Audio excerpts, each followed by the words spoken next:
વડોદરા શહેરમાં કપુરાઈ પોલીસને મોટી સફળતા મળી છે। મહારાષ્ટ્રના પનવેલ પોલીસ સ્ટેશનમાં અપહરણ અને પોક્સો એક્ટ હેઠળના ગુનામાં વોન્ટેડ આરોપી બોદલ ઉર્ફે રાહુલ ગલ્લુભાઈ સલાટને ઝડપી પાડવામાં આવ્યો છે। શહેરમાં આગામી સ્થાનિક સ્વરાજ્યની ચૂંટણીને ધ્યાનમાં રાખી પોલીસ કમિશનર નરસિંહા કુમાર તથા અન્ય ઉચ્ચ અધિકારીઓના માર્ગદર્શન હેઠળ શંકાસ્પદ વ્યક્તિઓ પર નજર રાખવામાં આવી રહી હતી। પેટ્રોલિંગ દરમિયાન પોલીસને બાતમી મળી કે આરોપી આજવા બ્રિજ નીચે હાજર છે। તરત જ ટીમે કોર્ડન કરીને તેને ઝડપી પાડ્યો। પૂછપરછમાં આરોપીએ પનવેલમાં નાબાલિગ બાળકીના અપહરણ અને દુષ્કર્મનો ગુનો કબૂલ કર્યો। તેની સામે સંબંધિત કલમો હેઠળ કેસ નોંધાયેલ છે। આરોપી ધરપકડ ટાળવા અલગ અલગ જગ્યાએ રહેતો હતો। પોલીસે કાયદેસરની કાર્યવાહી હાથ ધરી છે। દર્શક મિત્રો, આવા જ લેટેસ્ટ અપડેટ અને સમાચાર જોવા માટે જોડાયેલા રહો ફેસબુક, ઇન્સ્ટાગ્રામ, યુટ્યુબ ચેનલ સાથે વિશ્વ ભારત ન્યૂઝ।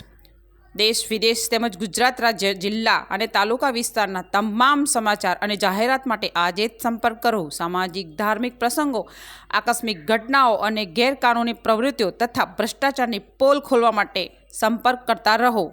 વિશ્વ ભારત ન્યૂઝ સંપર્ક કરવા વિનંતી 9978702276।